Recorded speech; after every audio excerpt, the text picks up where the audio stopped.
Hello, this is Nick Andre welcoming you back to another screencast on learning how to use Packet Tracer. On a previous screencast, we explored the potential problems a growing network faced. We later discussed how to break these networks into smaller, more manageable subnets. In this screencast, we'll begin where we left off at. 4 small networks, each with their own set of hosts, connected together to share resources. If you are unsure on how to set up a local area network, please visit my channel on YouTube for more videos on this topic.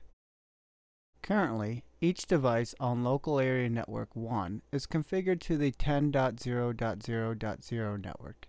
Devices on local area network 2 belong to the 20.0.0.0 network. The same can be said for the devices on the 30.0.0.0 network that represent LAN 3. And of course, LAN 4 is represented by 40.0.0.0 network, and their devices are configured as such. Let's quickly verify this.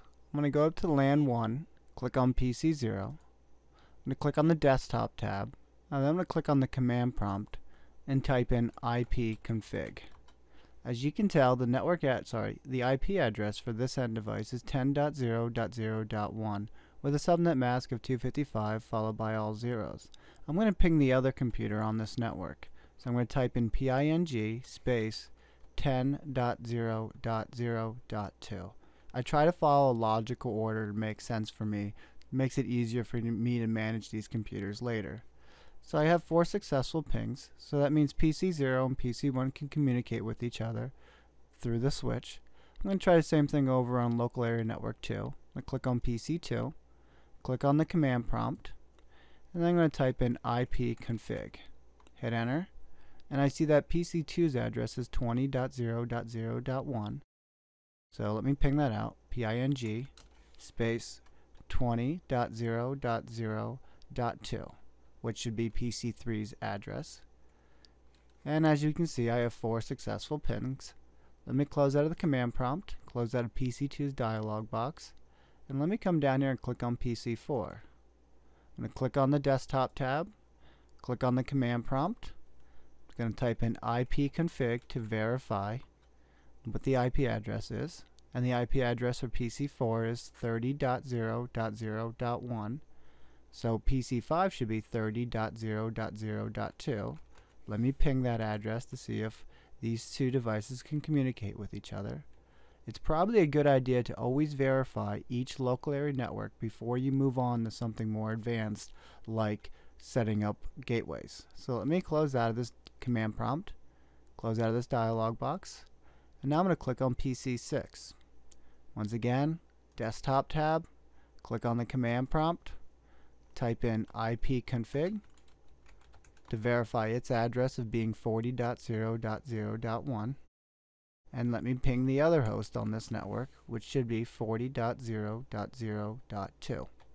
Let me hit enter, and I have successfully sent a message back to PC7 and back again.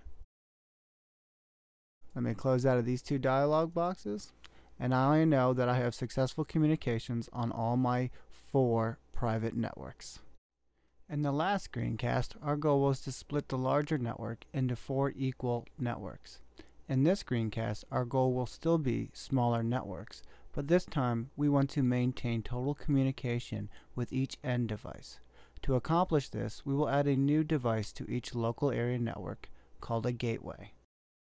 To add a gateway to a network, I'm going to come down to the lower left corner and choose the very first icon called routers. After I click on the routers, I'll have a new set of little smaller icons to the right representing all the different routers I can add to my workspace. I'm going to choose the very first router, the 1841. Before clicking on this router, I'm going to hold the control key because I realize that each of my networks are going to need their own gateway. So instead of coming to the workspace, clicking once and coming back to this area, I can hold the control key, lock that tool, and then simply click right next to each local area network, dropping a router as I go from network to network. After I get done dropping 4 routers, I'm going to hit the escape key so I have my cursor back again. Now that I added these 4 routers to my workspace, I need to connect each router with their respective network. So I'd connect router 0 to switch 0, I would connect router 1 to switch 1, and so on and so forth until every router is connected to their private local area network. To do this, I'm going to come down here and click on the connection tool. But instead of clicking on the first lightning bolt as my auto connect tool, I'm going to actually choose the straight through cable. This gives me more control on what interface I'm connecting on the router to what port on the switch. So by clicking on the very first solid black line, if I hover over it, I can read copper straight through. I'm going to click once, come up to the router, I'm going to click again, and this time I'm going to choose the fast Ethernet 0/0. I might refer to this interface as the FA 0/0. It's just shorthand for fast Ethernet. So I click once and I have this black line tethered to the router. Now I'm going to come up here and I'm going to click on switch 0. It doesn't truly matter what interface or port on the switch you plug your gateway into. I prefer to use the last one. Once again, this is for better management techniques. So I'm going to choose the fast Ethernet 0/24. And you'll notice after I accomplish this, I'm going to have red dots, meaning that there isn't a connection from the switch to the router. And the reason for this is I haven't configured my router for the FA 0/0. After I get done connecting my routers to their local switches, I'll come back and configure each of them. So, to connect router 1 to switch 1, I'll come down here to the connection tool. I'll click on the straight through cable. I'll click on router 1. And I'm going to choose fast Ethernet 0/0. And click on the switch, and then I'm going to choose fast Ethernet 0/24. Remember, I'm doing that for management's sake. And I'm going to repeat this process until all 4 routers are connected to their local area network.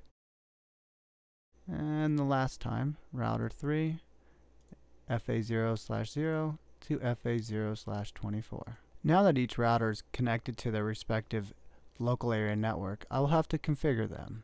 In order to configure a router using Packet Tracer, I'm going to click on the router, and as I did with PCs, a new dialog box will appear. Now, right now I'm actually going to be using the Graphical User Interface Configuration tab instead of the command line interface. In future screencasts, we'll be moving away from the configuration tab more into a command line mode. So let's do the graphical interface by clicking on the config tab, and over on the left side you can see why I made a big point about manually connecting my router to the network, because here I'm left with a choice. Which interface do I want to configure? The FA 0/0 or the FA 0/1? Because I made that conscientious decision of connecting the router interface FA 0/0 to the switch, I know that when I click on this, that is the interface that's representing the private side of my local area network. Alright, so now that I click on FA 0/0, I'm going to come up here where it says port status and put a check mark next to the on, and then I'm going to come down here and I'm going to configure this. It's important to know that the default gateway, that is this side of the router, belongs to the same logical network as my other devices. That is to say, they better have the same network address. So when I come down to the box that says IP address, I'm just going to type in 10. Remember, this is a class A address, and that means the first octet represents the network address, so 10 dot, and whatever I type in after this, I just have to make sure it's not the same address as any other device on my network. I prefer to use the last usable address for my gateway in a particular network. In this case, the last usable address for the 10 network would be 255.255.254. And then I'm going to click on the subnet mask, and Packet Tracer will automatically fill that information out for me. I'm going to close out of this dialog box, and now you notice I have 2 green dots between the switch and the router, indicating that there's going to be communication occurring without any issues with the wire.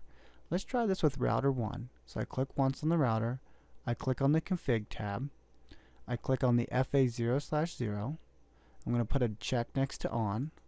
Now this router represents the 20 network, so I click on the IP address block, I'm just going to type in 20, and once again I'm going to follow the same rules, the same principle, that is, using the last usable address to represent the gateway, so it'll be 20.255.255.254.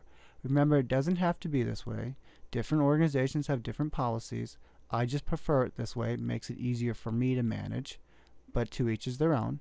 I click on the subnet mask and I have the 255 followed by all zeros. Let me close out of this dialog box, and I'm going to finish it for router 2 and router 3. And here I go, clicking on the interface, turning it on. This belongs to the 30 network, so it's going to be 30.255.255.254. Clicking on the subnet mask, closing out of this dialog box, and finishing up on router 3. Config FA0/0 on 40.255.255.254, and I click on the subnet mask. Before I proceed to connecting the routers together to form a wide area network, I'm going to go back to my local area networks and verify connectivity between each end device and the gateway. So I'm going to go back to local area network 1 and click on PC0, and then I'm going to click on the command prompt, and I'm going to type in ipconfig. I know I did this before, but I want to bring something to a point here, and that is, as I'm reading down through my IP configuration, I notice that my end device is 10.0.0.1, which I'm fine with, and my subnet mask is 255.0.0.0. The gateway and this end device both have the same subnet mask. That's important. But I see that my default gateway is not configured. It's all zeros, which just basically means it's empty. And so when I try to send a packet that's destined to be outside my network, it's going to fail. It's going to fail right here at this end device because my gateway isn't configured. Translation: this PC has no way of knowing where to send the packet to if it belongs outside the network, so it simply drops it. So before I start pinging anything outside my network, I better make that change so that this computer is aware that it has a gateway. However, let me show you something by pinging that gateway address, and to show you that it will work. So if I type in ping 10.255.255.254, I should get 4 successful replies. Now, this is interesting. I'm not configured to know about a default gateway. And if I were to type in the netstat -r command, I can see that my routing table is empty. If I have no routes, that means any packets that are destined to leave my network actually won't leave this computer because this computer is unaware of the way out of the network. I'm able to ping the gateway because the gateway and this end device both share the same logical addressing scheme. However, this computer is unaware of a gateway, and hence the packets are discarded if they are destined to leave this network. To fix this, I'm going to close out of the command prompt, go back to my IP configuration tool, and where it says default gateway, I'm going to enter in the device whose responsibility is to handle messages coming and going out of my network. So I'm going to enter in 10.255.255.254. I'm going to close out of this box and go back to the command prompt, and I'm going to rerun that netstat-r command by typing it in and hitting -r. And this time you can say I actually have an entry in my routing table. Notice the destination network address of all zeros with the subnet mask of all zeros are destined to head to my gateway of 10.255.255.254. This is called the gateway of last resort. It's more of a catch-all that if there isn't a better route and you have this any and all route in your routing table pointing to the gateway, the PC will send it there if they can't find a better match. In this case, anything that's not destined to a local host will always go to our gateway, and that's typically the way local area networks are set up. Let me close out of this and set up the other PC on my network to be having to point to the same default gateway. So let me click on PC1, go to the configuration tab, click on default gateway, and type in 10.255.255.254. Let me close out of that, and I'm going to do the same thing for the other devices on my local area network. So click on PC2, come here, this is going to be the 20.255.255.254. I'm going to copy that to make it go by quicker. And here I am updating this entry. I'm going to go back to PC4, updating that with a 30 because that's this network, and the last usable address. Copy that and paste it in the other host, closing out of this and going back to PC6.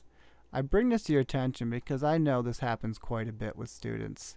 First time setting up a network, we tend to get in a hurry, we're not sure what we're doing, and we want to make sure that everything works, but we tend to overlook this point. We make assumptions that computers already know what we're thinking, and that since we added this device, they should be aware of it. It happens to us all. So let me just verify that I have connectivity between an end device on this network and the gateway. So let me click on the command prompt. I'm going to ping the 20.255.255.254. Remember, work your way up. Start small. As you go, run your troubleshooting tools just to verify that everything is communicating correctly. Let me click on the command prompt and try this one, 20.255.255.254. Looks like to be working here. Let me close out of that and do it with the other devices on this network.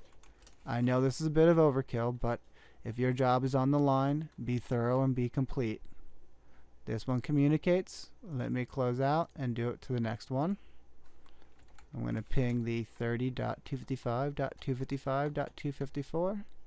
This one communicates, and let's finish this off with pinging the router 4 gateway address. So let's do this. It's going to be ping 40.255.255.254.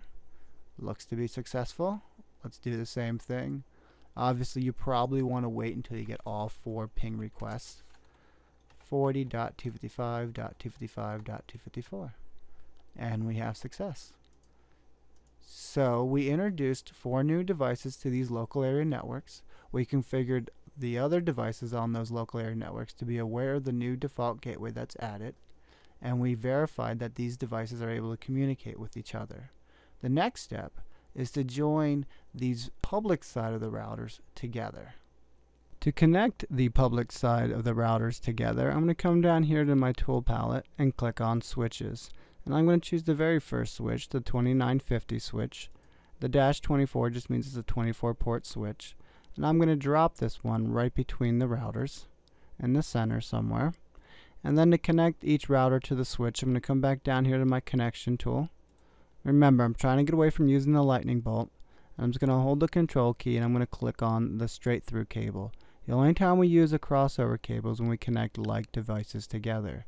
So let me hold the control key, click on the copper straight through, and I'm going to click on router 0, and I'm going to click on the FA0/1, and I'm going to come down here and click on the switch and choose the FA0/1, and I'm going to repeat this until all 4 routers are connected to my switch. And I'm just going to do this in a sequential order. Network 3's router is going to connect to FA0/3 on the switch, and the same thing goes with router 4, and I'll connect that to the FA0/4. I'm going to hit the escape key so I have my cursor back, and you'll notice that I have the red dots like I did before, and that is because the FA01 interface of these routers are turned off, just like the FA0/0 interface. Before I configure each public side of the router to belong on the same logical network, I have to look at how many total networks I have. I have one local area network here, another one over here, and then 2 more down at the bottom.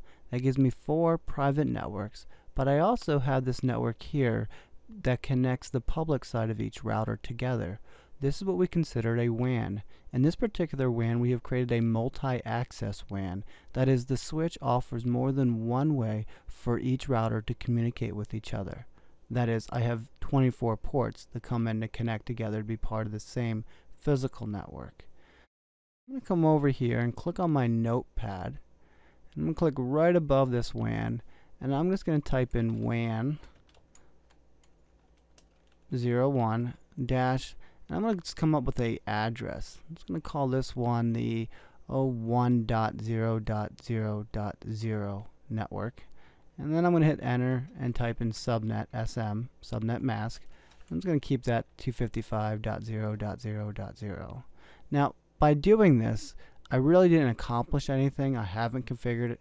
It's just more of an anecdote for me to know what's going on with this private network, this wide area network for the routers, versus what's going on in the LANs. So I'm just letting you guys know visually that I'm going to configure the very first router to be 1.0.0.1 and then the second one to be 1.0.0.2.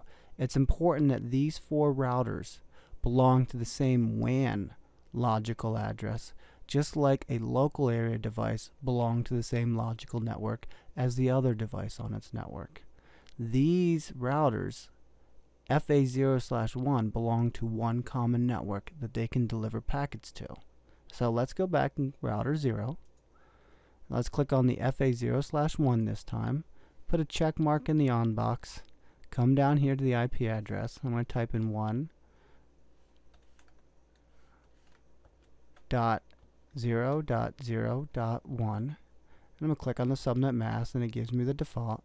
I'm going to close out of this. And I'm going to repeat this for the other routers. But this time I'm making sure that they have the same local address, the same local network address of 1.0.0. something. In this case, this one's going to be 2. I'm going to close out of that. Before I do so, I'm going to click on the subnet mask. And this one's going to be 1.0.0.3. Turning it on. Clicking on the subnet mask so it enters the default information. And then I'm going to come over here to router 3. Click on FA0/1. Put a check in on. And then it's going to be 1.0.0.4. And then I click on the subnet mask. I'm just going to fast forward this so I get all green lights. I have green lights on every network, which means that they are ready to communicate. To verify that they're ready to communicate, let's see if we can ping PC0 from PC5. So to do that, I'm going to come down here to PC5. I'm going to click on that. Click on the desktop tab. And click on the command prompt. And I'm going to type in ping. Now remember, PC0 belongs to the 10 network, so it's going to be 10.0.0. Well, this address should be 1 for PC0. I'm going to hit enter. I expect this to fail, and I get a different kind of failure. I get a reply from 30.255.255.254, destination host unreachable. Well, let's stop and think about this for a second. I am getting a reply, but I'm not getting the reply from the 10.0.0.1 device, but rather I'm getting a reply from my default gateway. Remember, let me verify this, but my default gateway for local area network 3 was 30.255.255.254. So when I look at the logical topology of my network, it looks like the packet leaves this PC, goes to the switch, comes to the router does something with it but says, hey, I can't get it there, sends it back to the end user, and says destination unreachable. Why is it unreachable? Why is the packet failing at the router and it's not coming up to the WAN switch and then being distributed to the other router, router 0, which then should pass it to the switch, which then should pass it to PC0? Well, just because I have the interfaces configured on the WAN side doesn't mean that the routers know how to reach each other. In fact, when I look at router 0, I can ask myself, what networks does it know about? Well, it knows about only the directly connected networks. Router 0 is actually connected to the local area 1 through the FA0/0 interface, and it's also connected to the WAN side of our topology, and that would be WAN 0 through FA0/1. What router 0 doesn't know is about LAN 2's network, LAN 3, as well as LAN 4. So I actually have to teach these routers about each other so that they know where to pass packets to. In order to configure a router with a static route, I click on the device, I click on the config tab, and then I come over here and I click under the routing category, static. I'm going to get a new content area, and this area is going to ask for the network address, the subnet mask address, and the router that might know about that network you're looking to go to. So let me close out of this. and try to explain this in a logical fashion. If I'm in LAN 1 and I want to go to LAN 3, the only way I can get to LAN 3 from router 0 is to go through the switch and then access the public side of router 2. Remember, the address of the public side of router 2 is 1.0.0.3. That becomes the next hop address for router 0 to communicate to the LAN 3 address of 30.0.0.0. So let's try this. Let me configure router 0. Going up to the config tab, under routing, clicking on static, and then where it says network, just typing in the network I'm unaware of, which is 30.0.0.0. And that subnet mask, according to my antidote, was 255.0.0.0. In order to get to that network, I have to first travel to this side of the router, which was 1.0.0.0.3. You can say that this is the public side of LAN 3. But more importantly, I want you to understand that we are assuming that this router might know how to get to that network. Obviously, since we have designed this network, we know there's no assumptions, and that hop address knows exactly how to get to that network because that network is directly connected. In a future screencast, I'll have a series of routers connected together, and we can't make that assumption. But for now, it's safe to do that. Let me close out of that. And I just got done teaching router 0 to know about local area network 3. But remember, the ping command requires both a request and a reply for it to work.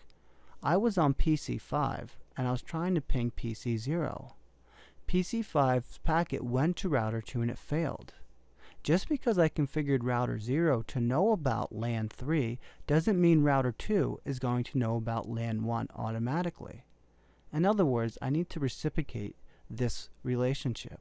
What I did to router 0, I must do to router 2. So let me click on router 2, click on the config tab, click on the static command button, and where it says network, I'm going to enter in 10.0.0.0. Remember, it's about what networks the router doesn't know about that you need to teach it. Router 2 knows about network 30 and also network 1 because they have interfaces directly connected to those networks. So let me enter in the subnet mask for that network, which was 255.0.0.0. Now, looking at what I have here, I see that in order for router 2 to send a packet to this network, it has to go through the switch and knock on the public side of router 0. Remember, that address was 1.0.0.1. And if I'm not sure, I can hover over router 0. Let me click on this first. Hover on router 0, and I see the address of fast Ethernet 0/1 as being 1.0.0.1. Let me go back to router 2's configuration tab, and where it says next hop, let me add that information, 1.0.0.1. Let me click add, and let me click close. Now let's see if PC5 can communicate with PC0.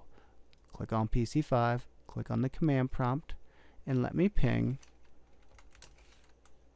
10.0.0.1. And the first attempt might fail because the routers do have to build up their ARP tables, but the second, third, and fourth should be successful. And as we see, that does occur. Let me close out of this. Let me close out of that, and let me look at the rest of my networks. Right now, router 0 knows about LAN 1, WAN 1, and LAN 3. What it doesn't know about is LAN 2 and LAN 4. The same thing is true about LAN 3. It knows about itself. It also knows about the WAN, and it also knows about LAN 1. What it doesn't know about is LAN 2 and LAN 4. To teach these routers about the other networks, I have to repeat the same process. So I'm going to come up to router 0. I'm going to go over to the Config tab and choose Static. And then where it says network address, I'm going to enter the other address of being 20.0.0.0 and enter a subnet mask of 255.0.0.0 with the next hop address of being, it should be 1.0.0.2 if I did it correctly, but let me verify that by minimizing this dialog box, hovering over router 1, and I see that the fast Ethernet 0/1, this was the public side, was 1.0.0.2. So let me go back to router 0. See that my next hop address was 1.0.0.2. Click Add. And then I'm going to add the last network it doesn't know about, which was the 40 network. So I'm going to remove the 20, replace it with the 40. And this time I'm going to change the next hop address from being a 2 to being a 4 and clicking Add. Let me close out of this. And now let me go on to router 2. Let me click on router 2 and repeat the same steps I followed for configuring router 0. Go to the Config tab, click on Static. Where it says network, add the networks this router doesn't know about. It doesn't know about the 20 network. So 20.0.0.0, which has a subnet mask of 255.0.0.0 with the next hop address as being 1.0.0.2. Should be the same entry that we added in router 0. And let me replace that 20 with the 40. And replace this 2 for the next hop address with the 4, because that is the public side of router 4 for the local area network 4. So I click Add and I have 3 entries. Let me close out of this.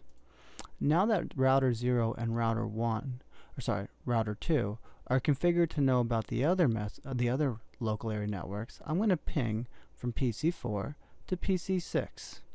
So I go to the command prompt and I type in ping 40.0.0.1, and this should fail. The question is, where exactly did it fail? And we'll see if we get a reply, but I get a request timed out.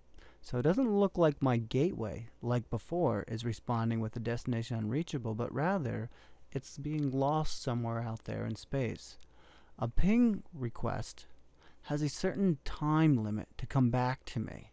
This is a way for me to know that I'm having a problem with the connectivity without using a transport layer protocol. Remember, the ping is a layer 3 command, not a layer 4, so there is no reliable communication here. There is no TCP. Let me close out of this command prompt. Let me close out of the dialog box, and let me look at the diagram for a second. The router is aware of this network. So when it receives a packet destined for this network, what it should do is pass it to the next hop address of 1.0.0.4. If I were to go into simulation mode, I would see that to be true. After that, the router should be, that is router 3, should look at the packet, see that the destination network address matches the LAN 4 network address, and sends it out of exit interface FA0/0. So then it reaches the switch, and the switch should pass it to PC6. PC6 looks at this and says, oh, let me reply to this ping request, and notices that it's going to be outside of its network, so it'll pass it to the gateway. And now this gateway, router 3 that is, must look in the routing table to see if it can find a match. Let's see what the routing table looks like for router 3. To do this, I will actually have to switch to the command line interface. So let me click on the command line interface. And I'm going to hit enter. And I am presented with a prompt called router. I'm just going to type in the word enable to enable my privileges. And now I'm at the prompt router followed by a pound symbol. If you are not at this prompt, you want to follow the following commands. You want to type in the word N, hit enter. And if you get this thing about translation, that's fine. It's just letting you know that this command doesn't exist in this prompt. Give it some time to time out. It should take a few seconds. If it does take it any more, you could probably do a Control-Shift-6 to break out of it like I did. And then if that works, If you get a translation problem, that's good because you're probably in the right mode, but I still recommend holding the control key and hitting the letter Z and hitting enter. What that'll do is that'll actually take you to the privilege prompt, which is where I want to be to execute the following command. Let me type in show space IP space route. And what I'm going to get is the routing table for router 3. And as you can see in this routing table, I have 2 entries. They begin with the letter C, meaning that they're directly connected. One entry is for the WAN network, and the other one's for the 40 network. And I see that they are directly connected. One way to get to the WAN network is through Fast Ethernet 0/1, and the other way to get to the 40 network is through Fast Ethernet 0. Well, there's our issue. I need to get to network 30. This router doesn't have that entry in its routing table, and it also doesn't have a default route or gateway of last resort set up. Because it has neither of those, the packet is discarded. So let's configure it. Let's click on the config tab. Under routing, click on static. And since I'm here, I'm going to teach this router about all the other networks. I know it only knows about 2, the 1 and the 40. What it doesn't know about is the 10, so let me enter in the 10.0.0.0 with a subnet mask of 255.0.0.0 with a next hop address of being a 1.0.0.1. So let me click add. Let me replace the 10 with a 20 because I know it doesn't know about that network, and replace this last one for the next hop with a 2. See how logical addressing and following principles make this a lot easier for modifying, updating, or creating? And let me replace the last one with a 30, so changing the network address from 20 to 30, and the next hop address, the 2 to a 3, because that's what that router should be to get to network 30. Let me click add, let me click close, and let me repeat that communication process. We did it from PC4 to PC6. So I'm going to hit the up arrow to get a shortcut to the ping command, hit enter, and now I have replies. Remember, this is for end-to-end delivery. I send a request, I need to be back with a reply in a timely manner. It can get out of my network, but in order to have end-to-end connectivity, it needs to get back to my network. So I had to go back to router 3 and properly configure this. Before I forget, let me also configure router 1. So I click on that, go to the config tab, click on the static button, and I know that router 1 should only know about 2 routes. But let's be safe, let's verify. Let me click on the CLI.